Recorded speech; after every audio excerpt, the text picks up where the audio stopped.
Ay. Saan ka pupunta, Rowan? Mama, ang gusto namin na pasalubong ay Ano? laruan. Anong laruan? Ikaw, Rowan, saan punta mo? Nakasapatos ka, oh. Oo. Saan punta mo? Oo nga, saan ka pupunta? Oh, babay na. Babay ka na. Oh, babay ka na. Bye-bye!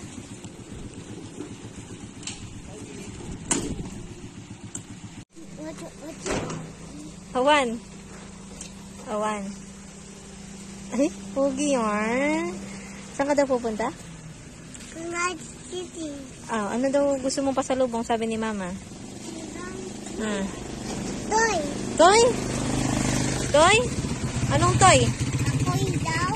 Toy? Anong toy gusto mo? Bibilin ni Mama, bilis, tsaka ni Papa. Ano daw gusto mong toy? Boom boom ba? O, si ate, anong gusto? Ay, hindi ka nakikita.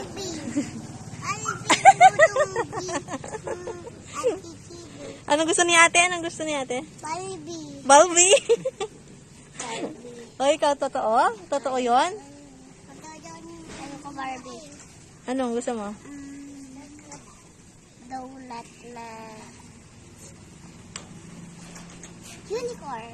Donut na unicorn. Yun lang?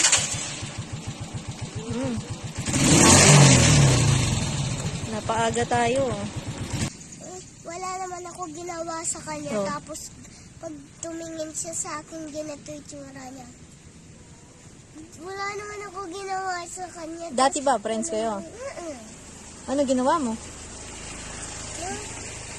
Baka hindi mo siya binigyan ng baon mo. Ha? Binigyan ko siya ng kanina ay kagabi. Kano kagabi? Tabi kayo matulog. Ano ginawa mo? Ah, bakit nagalit siya sa'yo? May ginawa ka siguro, hindi mo alam. Tapos hindi ka nag-sorry. Kitang dodoong lang. Oo. Ako ginawa sa kanya.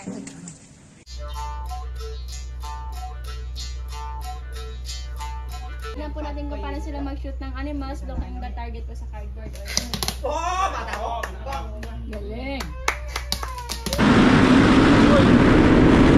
Wow!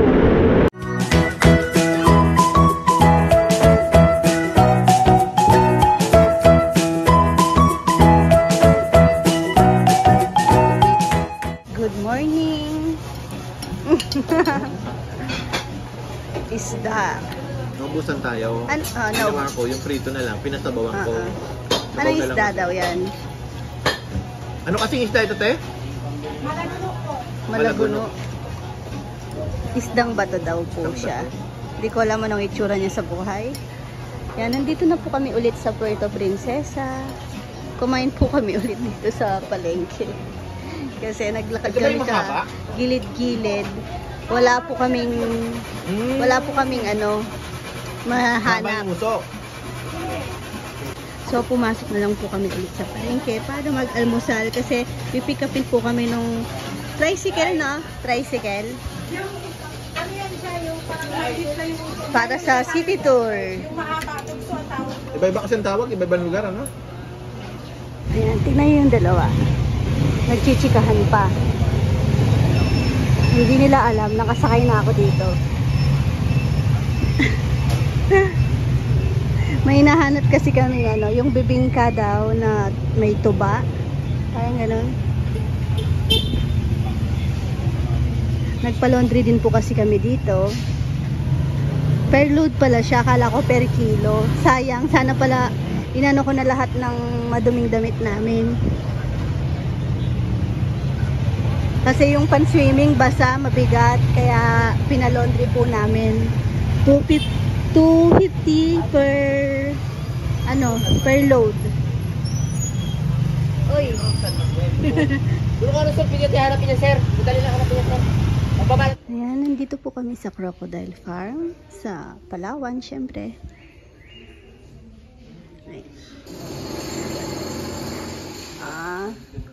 Freshwater crocodile. Ay, naglakad siya. Kala ko gumagapang lang. Charot. Ay, nagpipicture. Parang ano, kamukha lang nung bayawak na nahuli sa fish pond nung nakaraan. Ganito po pala yung kanilang ano dito. Farm. Salt water.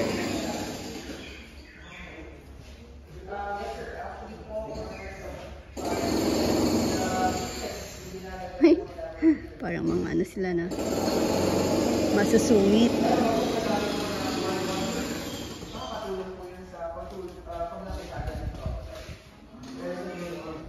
Right. Everyone, so you Ang can take taba. pictures now, and then if you have questions po, tanong lang po kayo sa akin po. So, for these all big crocodiles, we feed them 5 to 10 kilos of meat for 1 week.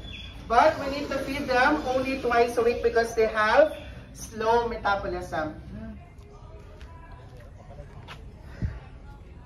Ganda ng mga halaman. Ang cute nito. Meron kami ganito dati sa San Isidro.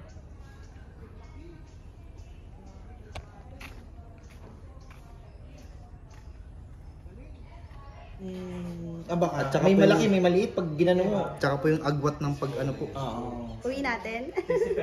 Pakawalan sa fish pan. Putay sa Palawan, butterfly. Meron dito kami mga iba exhibit. Tapos ito pa isang magical garden. So dito po may geckos kami. Dito po yung aming mga turtle, mga lagay. Nasaan na siya? Doon po siya sa gilid. Ito siya sa'yo. Tuko lang naman talaga yan siya. Pero special po siya dahil marami po sa mga guests namin na naririnig lang sila, sir. Oo nga. Pero hindi po nakikita. Sa amin marami din. Oo. Wala, hindi rin nakikita. Yung sasakyan ko, sila po yung mga lalaki. Yung mga babae ko, hindi sila nag-maintenance na. Lalaki lang. May nalagay ng tuko ko sa mga babae. Lalaki yun. Lalaki yun.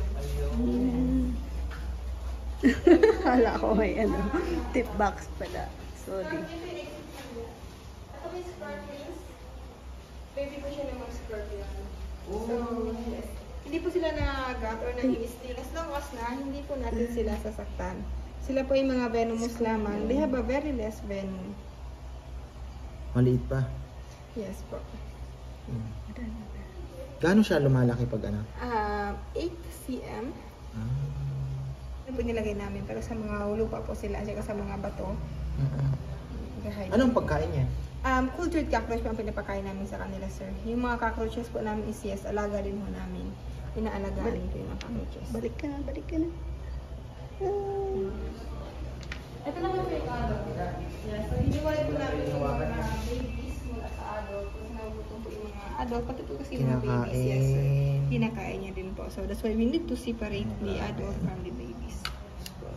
Pwedeng hawakan. They don't sting po as long as you don't hurt them. Ayun. Same lang po sa mga babies. As long as Parang ulang Parang yung ano, yung crayfish pa yun. Oh. Ang cute. Giant Malay scorpions ang tawag sa kanila. Tama na, baba. Ito rin po kasi yung living evidence na before, ang Palawan po is once connected sa Borneo through land bridge. So meron po kami safe species na scorpion sa Palawan and sa Malaysia. Ito naman sa giant millipede, sir, na sisig parang po locally ang tawag sa kanila. Ayoko niyan. Parang centipede, no? Yes po. Hindi kasi naman po sila ng healthy soil. Yung mga pups nila, nagsaserve po yun siya sa fertilizer, pagpataba ng lupa. Parang ano din, parang yung bulate na ano, no? Together po with the earthworm, ini-enrich nila yung mga soil natin. Pwede po silang hawakan, yes po, pero syempre be careful lang dahil may mga bad side sila. Which is po, kapag nasaktan natin sila natapakan, mula sa may mga paa nila, may toxin po silang nilalabas. Kumbaga yun yung ihi niya. Yun yung kanilang defense mechanism. At mabaho po yun siya. Kahit doon po kayo maamoy niya yung amoy. Ilan ang paa nila? Sila po ay Dami, no? tinaguri ang thousands of legs. Dami, oh. Ang haba po, ang dami po ng kanilang mga pais, depende rin po sa haba nila. Oh, ang galing, ano? So So dito po pala meron kami beef freezer.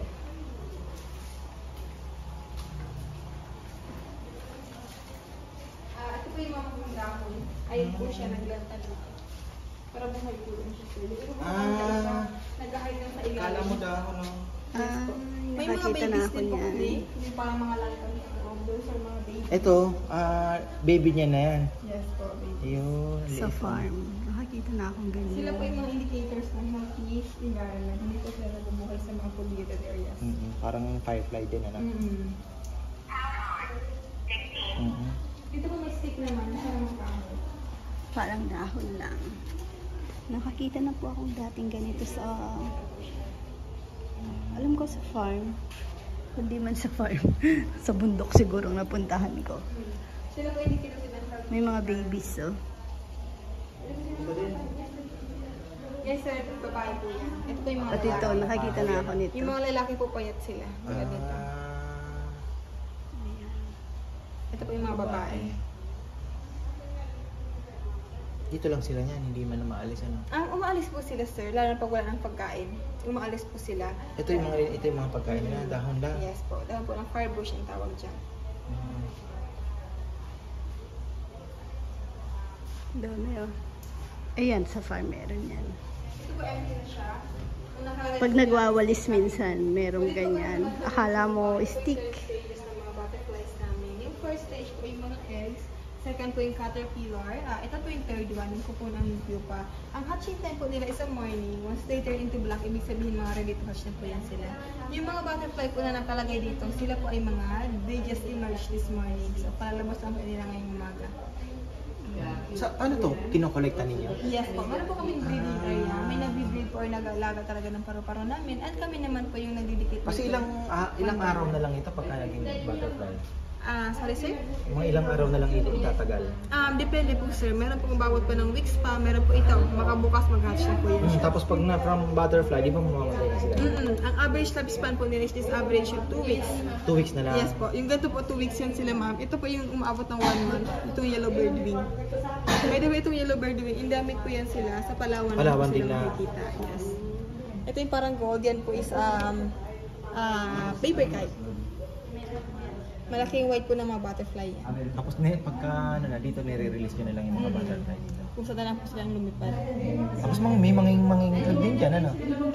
Yes po. At yung mga butterfly po, may kanya-kanya din silang food plan. So, hindi lamang po yung paru-paruin na alagaan namin, pati po yung mga kinakain nila, dapat po namin ma-maintain din yun. Hindi po kasi sila basta-basta lang na kumakain ng mga iba't ibang halaman. Kasi sa amin, kalamansi iniitlogan. Yes po. Tapos magiging Meron din po. caterpillar, di ba? Tapos magiging ubos yun daw. Kaya pwede po may mga gaffy fish kami. Pwede po i-dip yung mga kamay nila. Ayan, kakainin po nila yung mga dead skin. Konti lang kamay mo. So, nandito naman po may mga ano po.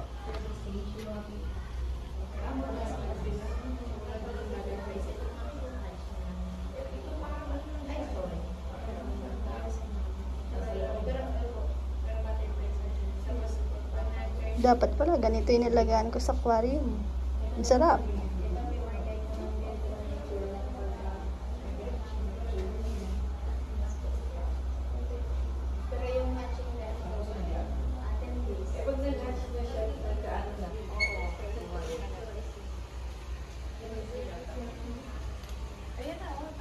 So, dito po, ay, kay ma'am sa ulo niya meron.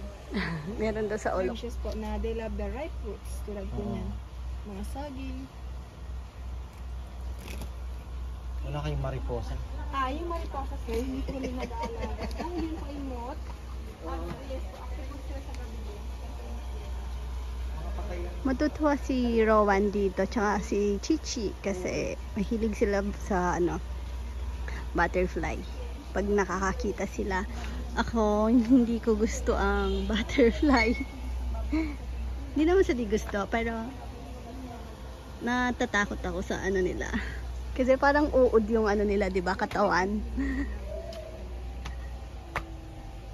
Baboy mo. Ayun, tunin na natin May ang balbas baboy daw. mo. Ano yan? Palawan lang. Sa Palawan lang sir. Yung babura mo po na may balba sa Palawan lang po sila. So, ito po ang aming beer can. Palawan beer can. Hindi pa siya ano. Bikote. Balbas yung sa baba, di ba? Hindi din sila maalis, ano, nakabukas lang, ano? Yes po, hindi po sila nakakalain sa mga semento, sir. So, lang sila. Kung mag-anak niyo po si Musang, yung Musang po yung ginagawang coffee yung poops. Oo. Okay. Ito na po yung damit nito. Ayun, may crocodile din pala. Para sa amin yung saltwater crocodile. Yung mga saltwater crocodile po, they can adapt sa mga freshwater. Kasi yung freshwater, they can adapt po sa mga saltwater. Kaya pa yun ang gusto kong itanong. Bakit nilalagyan ba ng asin ka? Kasi salt water eh. Oo, hindi po. Ano Wala palang pong tubig ngipin dahil nila? lilinisan po yan siya. Ito po yung eggs nila. Normal po sa kanila na Hindi tayo nakakita ng eggs doon, ano, kanina. Oh, dito na. So, normal po sa kanila ang mag-lay ng egg kahit walang mating na naganap. Pero po yung egg nila, infertile siya. Wala po siyang laman. Itlog busog. Yan, itlog lang, wala pong laman. So, ito na po yung... Ito nangingitlog na. Yes po. Nung 5-year-old something, nag-lay po siya ng egg. Ito po, iba naman ito siya. May nilagay na kaming something para magtagal, pero yes, sira pa din siya talaga. Tigas. Wala siyang ano, may Wala po, ma'am. By the way, ito pala sa cultured one. Hindi po siya nakuha sa dagat or sa wild. Cultured po siya. malungkot na. Ang buhay. Walang partner. Okay, so may second part na po tayo ng tour. Pero wait lang po tayo sa update, ma'am, ha? And picture muna po kayo ni sir. And update po kayo na sa second part ng tour. Okay, thank Bye, you. update!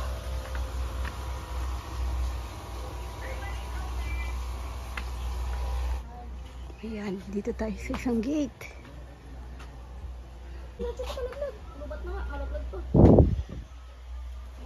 Kasi nakikita ko yan sa amin.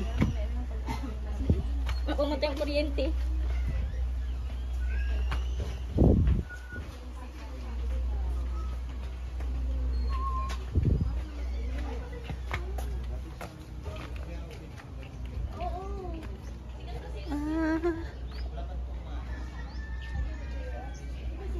Kabilaan pala. Kalsada. Sikat sa Manila pag sinabing Palawan. Kaya parang medyo parang kapilaya kami na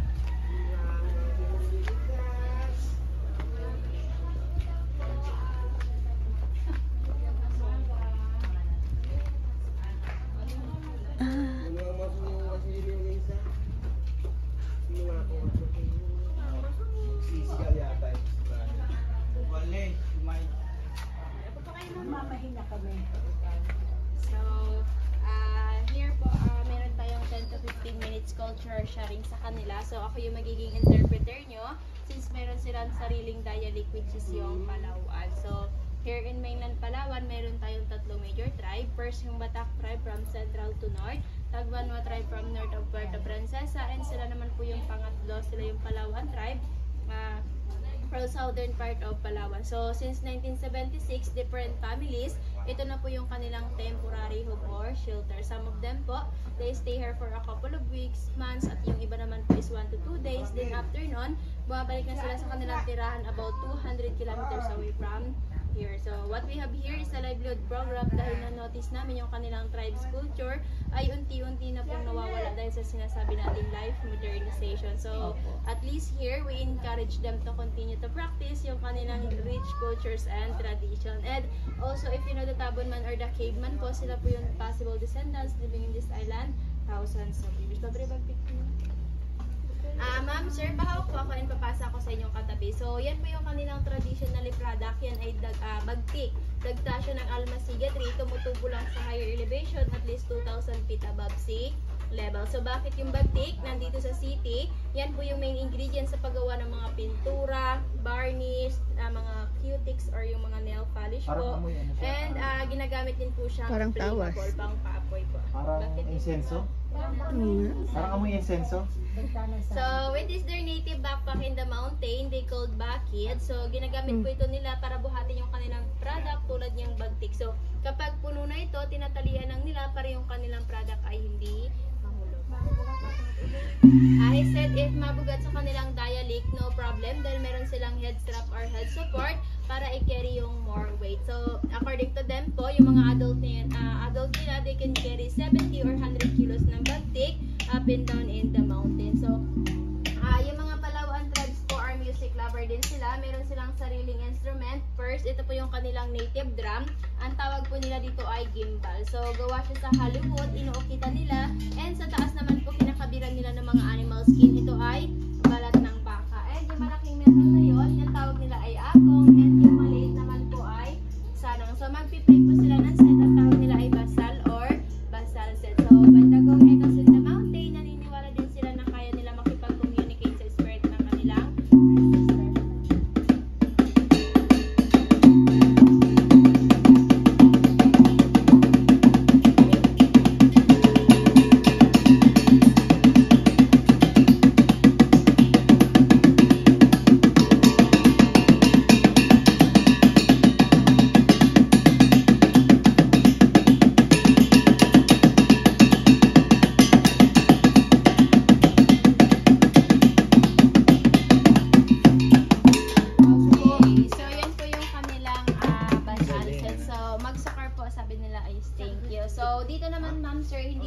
Sumasayaw para mag-entertain ng guests and tourists dahil para sa kanila yung ritual dance nila ay sagrado. Sumasayaw lang po yan sila kapag may mahalaga silang okasyon tulad ng mga weddings, good harvest, and prayer. So before po mag-arrive yung mga modern guitar, yung mga 6 strings guitar, ng Palawan po nagkaroon na kaagad sila ng sarili nilang 2 strings guitar. Tinatawag ito siyang kudyapi or kudlungan. And kino-considered po ito siya sa pinakauna-unahang gitara ng Pilipinas. So, magpi-play po sila ng Bogit song. Bogit sa kanila po, bird song.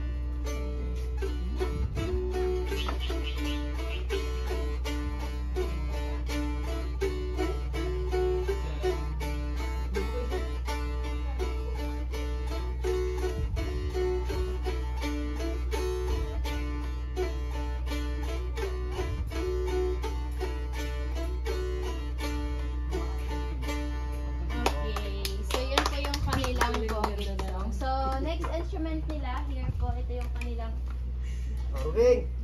Ito po yung kanilang aruding. So, yung aruding po gawa siya sa palm tree. Din nilalagyan din nila ng beeswax para i-adjust yung sound. So, gamit lang po yung vibration ng kanilang mouth, nakakapag-create sila ng amazing sound. Usually po yung kanilang music is all about birds and nature. So, pakinggan po natin yung tunog ng aruding. Bayar.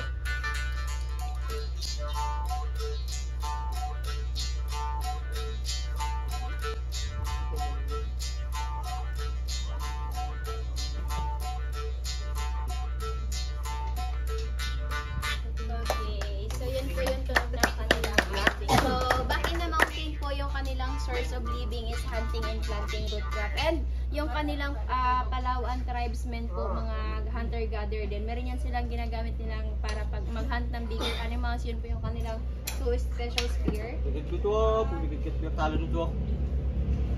so ito po yung kanilang ligid and dito naman po ay surayang. So itong surayang po mukha lang siyang harpoon pero hindi nila ito ginagamit pang fishing. So how they do? They simply throw it for a distance po. Itong metal na to mag-stuck sa target dahil sa dalawang tuhok na to and magse-separate ito siya.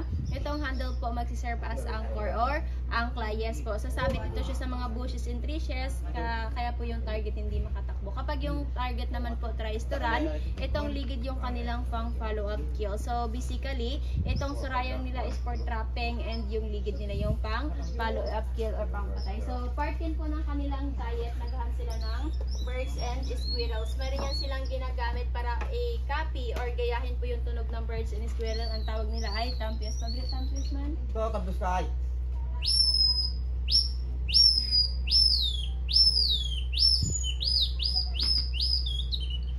natin ang ano, liok na. Okay, so kapag visible na po yung kanilang target, ipiprepare nila yung kanilang blow gun or blow dart. So, tukan sa kanilang dialect sumpit sa atin sa Tagalog. Dahil silang, sa lahat po ng mga tribes, sila lang po yung only tribe na gumagamit ng mga blow gun. So, tignan po natin kung paano sila mag-shoot ng animals, looking the target po sa cardboard. Oh! Mata ko! Galing! Galing ah. So, whenever, kaya po yan nilang mag-hit yan from 30 meters. Yes po. And whenever they hunt bigger animals din po, naglalagay din sila ng lason sa dulo ng kanilang bala. And yung lason na po yun, ito po yung main ingredients. Ang tawag nila dito ay bita. Kinokollect na lang, ito lang ma'am yung green po. Kinokollect nila yan yung dagta niyan, minimix din nila sa ibang plant, niluluto nila sa mahinang apoy para yung poison is maging powerful. So, up units po yung kanilang target mamamatay. Pero kapag gusto naman nilang kainin yung kanilang target tulad ng mga baboy ramo, hinuhugasan lang po yan nila sa running water at niluluto para safe naman nilang kainin. Pero kapag accidentally naman matamaan nila kayo or sila, say goodbye din po kasi hanggang ngayon wala pa sila may nagagawang antidote sa ginawa nilang poison. And sila lang din po nakakaalam sa paggawa po ng process or yung process po sa pag-make ng poison. And yung rayo dart po na may poison yun na doon sa may frame. And dito naman po hindi na sila nag-shoot ng animals at dinidiscourage namin sila dahil yung hunting ground po ay limited na. So, it is this donation box po, any amount will matter. Dahil the end of the day, binubuksan po yan at binibigyan sila ng some allowance para po ibili ng kanilang needs sila sa malapit na market. So, last part po, ipapakita nila sa inyo kung paano sila magpa-apoy sa mountain gamit po yung kanilang tatlong materials. Ito po yung kanilang flintstone or buhay na bato, wild cotton, and metal po. So, yung tawag nila sa pagpapa-apoy ay santikan. Santikan means friction. So, yung purpose po pala ng cotton para po mag-catch on fire. And kapag visible na po yung usok, ililipat lang nila sa mga dry leaves or dry grass. Ihipan lang po nila ng ihipan para po yung apoy is lumabas. Ganyan na po kadali sa kanila, ma'am sir, magawa ng apoy. And ganyan po sila ka-survival sa mountain dahil dati po wala ng mga, yung mga ninuno nila or ninuno natin, ganyan po sila magpa-apoy dahil dati po wala mga posporo or lighter. And yung mga metal po mga metal po, ito po yung living proof na yung Palawan po or yung Philippines nagkaroon na po ng barter system. Kaya po nagkaroon sila ng agong and sun. So, ito naman po yung ilaw nila sa mountain. Yung tawag nila dito is salong or sahing. So, 1 foot of this, ma'am, tumatagal ito siya ng 3 to 5 nights depende sa kanilang paggamit. And naniniwala din sila na yung usok nito nakakapagpataboy ng bad luck, bad spirit. Ginagamit din po nila pang cure sa illnesses tulad ng stomach ache, headache, and insect repellent. So, let's try to smell the smoke. Yung usok po nito ay parang incense or incense sa Catholic Church. So, start ka lang po ako sa likod and try to smell po. Incense or incense sa Catholic. Bango, no? Bango siya. Masakit ulo nila or masakit po yung kanilang tiyan. Ito po yung ginagamit nila. And insect repellent din po yung aromatherapy. So, kapag gusto nyo pong malaman kung paano po nag-start yung livelihood program, marami po kami information sa likod. And you can drop in sa souvenir shop din po, handmade nila, usually yung kanilang wood carvings and like this po yung gimbal nila and ito. And at the Pakat La Garden po, meron kaming another Palawan souvenirs and delicacies. Kapag coffee lover din po kayo, you must hear the Sabet coffee, yung the best coffee in town galing sa pupo ni Musang po or ni Sibitgat. So, that's all my culture sharing, ma'am. You can now take a picture sa kanila and sa kanilang loving pet po, yung kanilang Burmese python or non-venomous python. And additionally, our official photographer po si Alan and si Kiboy po, belongs din po sila dito sa livelihood program na to, and full-blooded din po sila ng Palawan. So if you avail din po ng picture, meron din silang share doon. And si Alan po pala, uwi na po sila sa kanilang, sa irahan po nila sa mountain next week. Anong gagawin nila doon? Hindi ba sila nag-aaral? Yung iba ma'am nag-aaral po sa mountain, pero yung iba po parang katulad din po natin na yung iba po gustong mag-aral, yung iba naman hindi. Pero dinidiscourage namin sila mag-asawa ng maaga dahil gusto rin namin silang paaralin. Yung iba po kasi sa kanilang bata. Yes po ma'am, pwede na po. Thank you ma'am. Sige po, hindi po ma'am yung iba. Yung iba naman, sila po ma'am, marunong sila magsalita pero kaunti lang. Gaano kalayo yung ano nila, yung sa bundok talaga? Yes po. Yung iba sila po sumasakay na sila ng mga transportation pero hanggang kanto lang sila din. Pag doon po sa tirahan nila lalakad na lang po kasi kasi wala po doon mga sasakyan. Sige Ay, po, yung mga picture kabundukan tayo. ng ano. Means of ano nila, paano sila kumakain? Dito sir, subdivision ma'am sir. Doon. Dito po. Dinadala nyo. Opo, yung sa mountain ma'am, marami pa naman sila doon at mayroon din sila mga palayan din. May mga kaingin. And yun po yung sinasabi ko, Ganda ng yung bahay, iba po oh. 1 to 2 days lang bumabalik sila dito dahil yung iba po para mag-sell lang ng kanilang handmade product and yung kanilang mga kaingin po. Sige po. Ay, sir, dalawa lang po kayo. Nga. Okay, Ay, gani. Picture tayo. sa likod lang din. Picture tayo. Mag-shoot ka doon. Sige ma'am, sama na po kayo. Pupula ko na lang po kayo ma'am. Thank you po.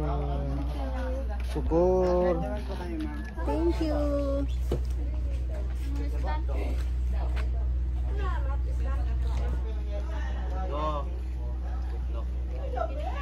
Hindi talaga mag-Tagalog.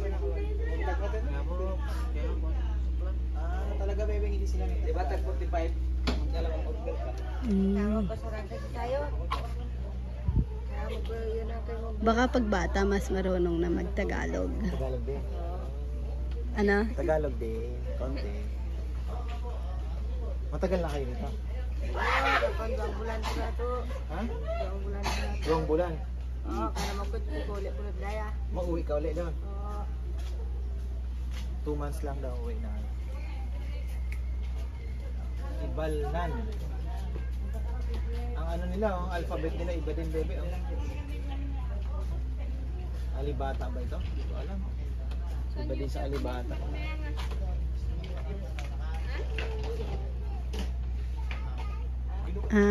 Period below means. Thank you. Yung bag. Oh, ang cute to. magnets po.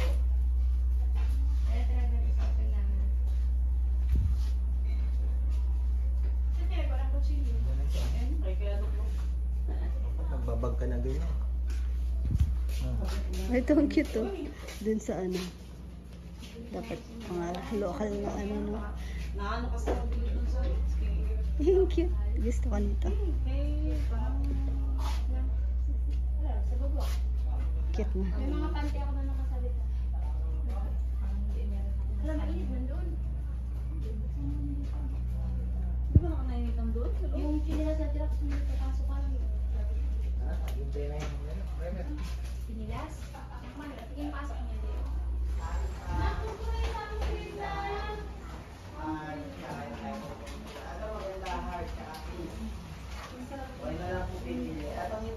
Siya di ba? Junior? Ayan, tapos na po kami sa Butterfly Garden. Ito yung aming picture.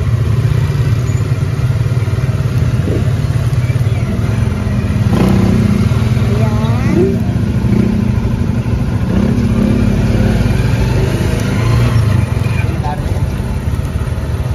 Yan na mga daan. Ayan. Sa sementohin, no? Thank you. Papunta po kami sa Mitra.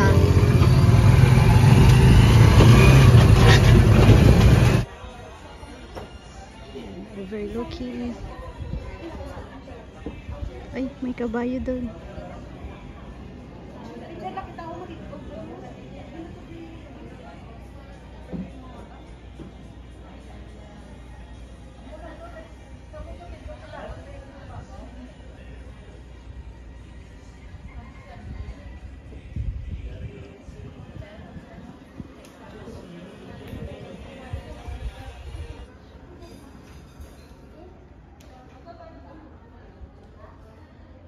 Pwede dyan.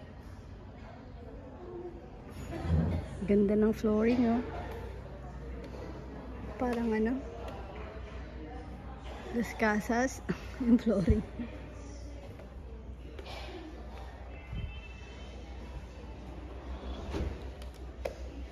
Ang hirap siguro ano nito, floor wax.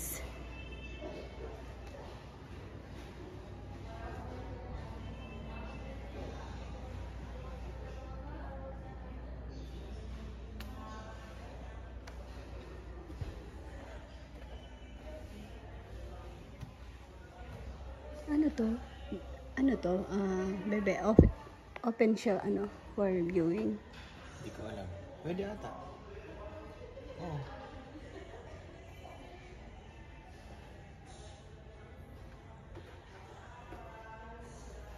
Open for viewing.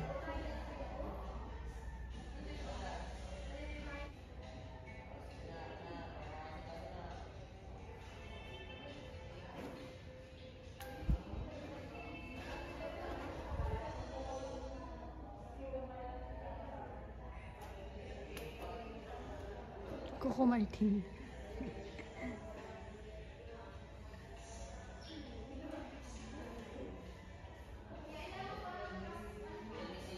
Uy, ka-birthday ko. Ka-birthday ko pala siya. Si ano, Mitra.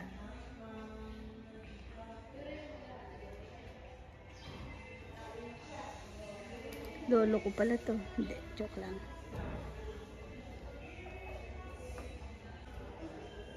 Laki ng haligi, oh. Yan. Laki ng kahoy. Anong kahoy to? Diba? Hindi inaanay. Hindi kaya ng anay. Ano yung ano nila? Yung flooring ko lang, tingnan mo naman. Kaya nga sabi ko, ang ganda ng flooring. Hindi ka na makakagawa niya. Makakagawa kung sobrang yaman mo siguro, no? Pero, mahal ng kahoy. Mahal pa sa tiles. Impress ko ng ganitong bahay. Gusto ko yung ganitong clock. Parang maalala mo yung ano mo, mga ninuno. Uy, may 3 bibi. Makikiupo tayo. Napaka ano, homey.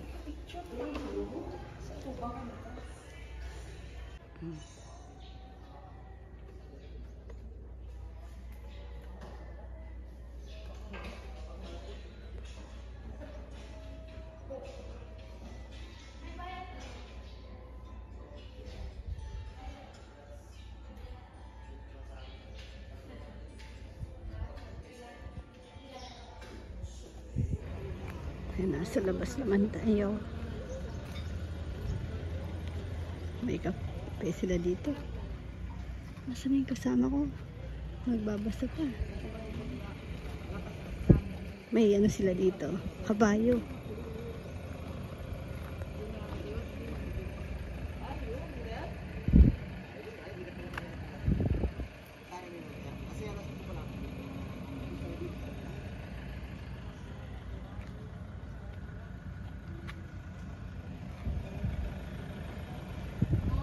Silip tayo ng makakain.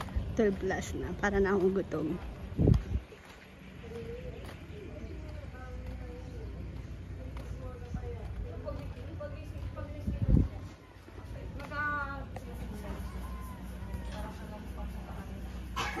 Nakikimarites.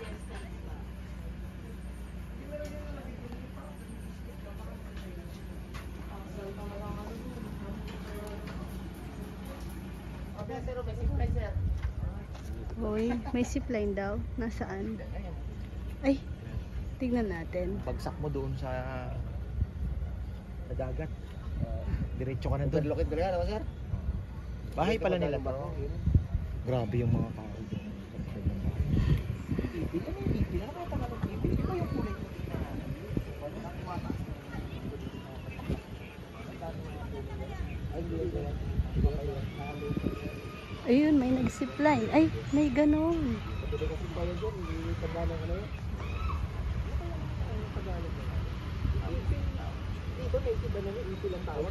Parang gusto ko yun, ah. Narinig ko silang sumisigaw. Parang kaka-excite. Kamagong. Mas matibay ang kamagong eh. Hello. Albino.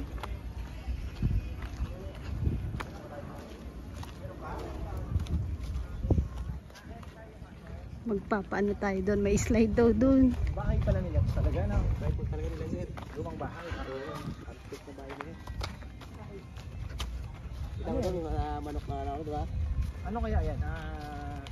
Ramon Mitra na mismo nagpatayo. Magagandang kabayo ito, malalaki.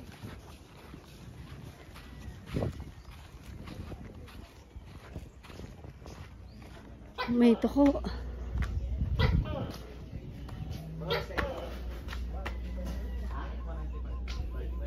Thank you, ma'am. Sure. Opo. Baka gusto niya mag-take ng package natin, ma'am. Meron tayo. Ayan, sasakay kami dyan. Punta doon. Okay na ma'am? Opo.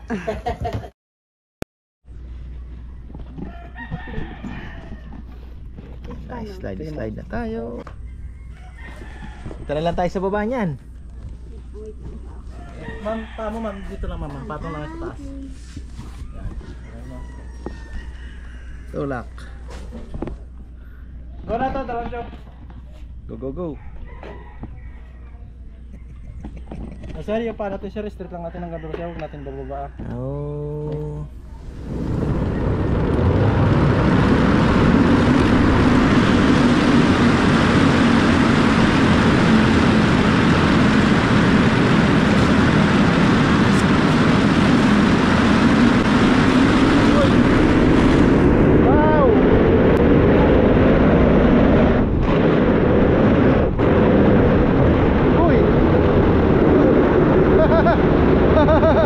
Katakot din ha. Nakakatakot ah. Loko ah. Kinabahan din ako dun ah. Thank you. Kinabahan ako dun ah. Yun, may zipline din pala. Ay, thank you.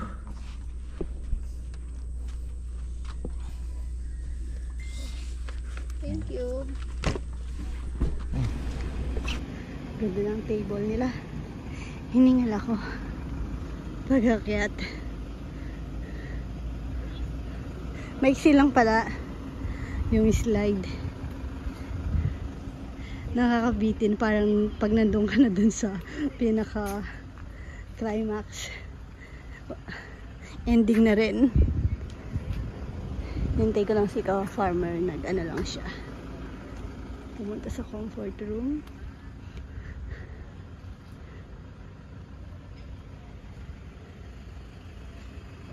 Lunch time.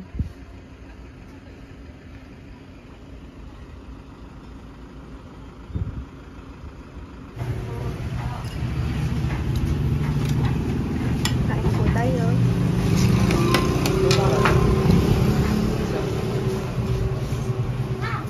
Uy, parang nasa Batangas City lang po tayo. Oh. Ayan.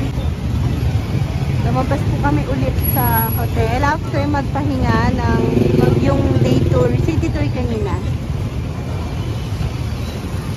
Nasa tapat po kami ng Puerto Princesa City Public Market. Pupunta po kami sa Baywalk. At natutuwa ako sa mga ibon. Ang dami. Para silang... Hindi pala dito. Matutulog na rin yan dyan. Di ba lang? Ganda po na rin yan mamaya yan. Di ba yung tapat ng... Matanggap lang.